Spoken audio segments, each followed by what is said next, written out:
8 अक्टूबर को हरियाणा और जम्मू कश्मीर विधानसभा चुनाव के परिणाम आएंगे। इसके पहले दोनों ही राज्यों के एग्जिट पोल के आंकड़े सामने आ गए। हरियाणा और जम्मू कश्मीर में किसको कितनी सीटें मिल सकती है, आइए बताते हैं आपको एग्जिट पोल के आंकड़े क्या कहते हैं। चुनावी नतीजों से पहले हरियाणा और जम्मू कश्मीर विधानसभा चुनाव के एग्जिट पोल सामने आ गए हैं। हरियाणा में इस बार बड़े उलटफेर और आसार है। जम्मू कश्मीर में त्रिशंकु सरकार बन सकती है।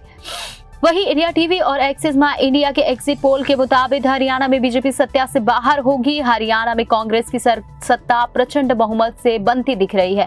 हरियाणा और जम्मू कश्मीर विधानसभा चुनाव के नतीजे 8 अक्टूबर को आएंगे, लेकिन वोटिंग के बाद आए एग्जिट पोल ने बीजेपी की धड़कनें बढ़ा दी है। दोनों ही राज्यों में बीजेपी सत्ता से दूर दिख रही है।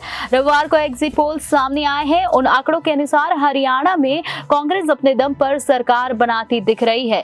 जम्मू कश्मीर में इंडिया गठबंधन मजबूत दिख रहा है। एक्सिस माई इंडिया एग्जिट पोल के आंकड़ों के अनुसार इंडिया में कांग्रेस को 59 सीटें और बीजेपी को 23 सीटें मिल सकती है। एग्जिट पोल में हरियाणा में कांग्रेस की पूर्ण बहुमत की सरकार बना सकती है। इसके साथ ही 10 साल बाद हरियाणा में बीजेपी की सत्ता से विदाई हो सकती है। इंडिया टीवी और एक्सिस माई इंडिया के एग्जिट पोल में हरियाणा की 90 विधानसभा सीटों में बीजेपी 23, कांग्रेस 59 और INLD 2 और अन्य उम्मीदवारों को 6 सीटें मिलती दिख रही है। हरियाणा में एग्जिट पोल बीजेपी के नंबर कम जरूर दिखा रहा है, लेकिन सीएम नायब सिंह सैनी दावा कर रहे हैं कि 8 अक्टूबर को तीसरी बार हरियाणा में बीजेपी की सरकार बनने जा रही है। वहीं दूसरी तरफ जम्मू कश्मीर में भी बीजेपी को निराशा ही हाथ लगती दिख रही है। यहाँ नेशनल कॉन्फ्रेंस और कांग्रेस के गठबंधन को बढ़त मिलने की संभावना जताई जा रही है।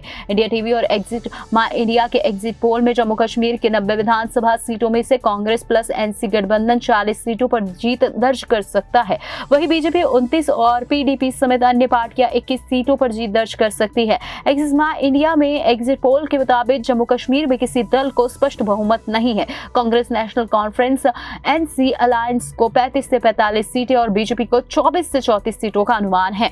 जम्मू कश्मीर की 90 विधानसभा सीटों में अन्य को 16 से 26 सीटें मिल सकती है। जम्मू कश्मीर में 5 विधायकों के मनोनयन के बाद 95 सीटें वाले विधानसभा में सरकार बनाने के लिए बहुमत का आंकड़ा 48 सीटों का होगा।